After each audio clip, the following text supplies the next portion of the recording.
Hello mga kadibi, this is your Daddy Boy. Daddy Boy's here. I-share ko lang sa inyo yung ilang sa kaganapan ng last day ko dito sa aming pinagtatrabahuan. Oras na ng merienda at nakita ko yung mga tropang magtitinapay, sila'y matamlay. Kaya naman bago ako lumisan o magbakasyon ng ilang buwan sa ating bayan, naisipan ko munang gawan sila ng merienda na hindi nila malilimutan. Ito, pizzang kunya-kunyarian, mga ginamit ko dyan. Tasty para sa tinapay. Ham and cheese para naman sa palaman. Mayonnaise at ketchup para magsisilbing sauce sa ilalim at sa ibabaw. O diba't simple lang naman, dahil sa ganyang pamamaraan, mapapasaya ko na yung mga yan.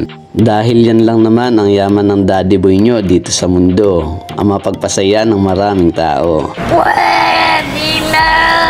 Lalong-lalo na dito sa mga kapwa ko OFW.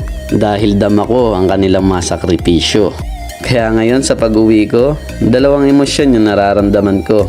Masaya dahil pansamantala ko makakasama yung mga mahal ko. At malungkot naman dahil may mga tropang maiiwan dito sa bansang Arabo. At patuloy ang pagtatrabaho kahit araw ng Pasko. Titiisin at haharapin na lamang nila ang katotohanan na tanging sa video call na lamang sila magkikita ngayon sa darating na Kapaskuhan. Sapagkat mga mahal sa buhay, nais man mayakap o mahagkan, wala nang magagawa kundi sila na lamang ay titigan. Ganyan kami mga OFW kung may paglaban. Kahit nahihirapan at sugatan, tuloy pa rin ang laban.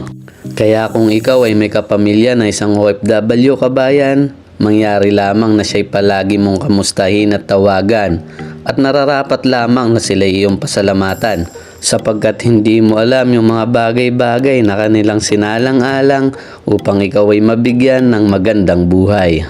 Kaya naman mga kadibi ko, sa mga sinasabi ko dito sa aking video, ito ay hindi pa awa at walang halong panunumbat.